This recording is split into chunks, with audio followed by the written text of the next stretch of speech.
Around the world, great food brings people together, and today we're doing the same with flavor. These around the world wings bring tropical sweetness, smoky barbecue, savory umami, bright citrus, and habanero heat from our El Yucateco sauce, all built into one wing recipe that's perfect for sharing with all the people you love.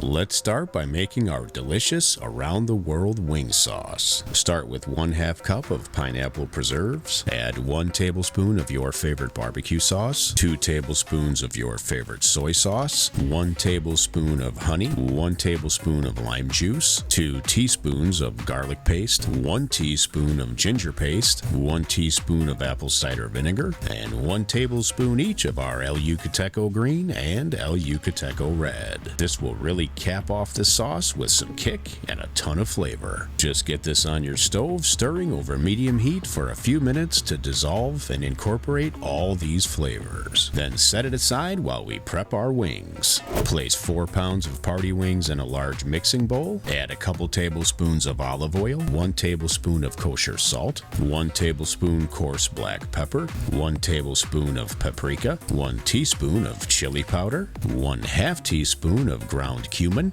and 1 teaspoon of cornstarch. Use those hand mixers to get this combined and coated well. We'll be doing today's cook on a pellet smoker. You can use any smoker as long as it's indirect heat at 275 degrees Fahrenheit. Once your smoker is fully preheated, get your wings on, close the lid, and allow them to smoke for approximately 1 hour or until the wings hit a temperature of approximately 175 degrees Fahrenheit. Now coat these wings on all sides with our around the world sauce. Let them go about another 20 to 25 minutes to caramelize, then remove them from the smoker, give them another final finish coating of sauce, and serve them up just the way you like. And we guarantee this is one of the best wing recipes you'll ever make. Thank you for watching. We appreciate your support. Until next time, don't forget to kick up all your recipes with the King of Flavor. And we'll see you on the next one.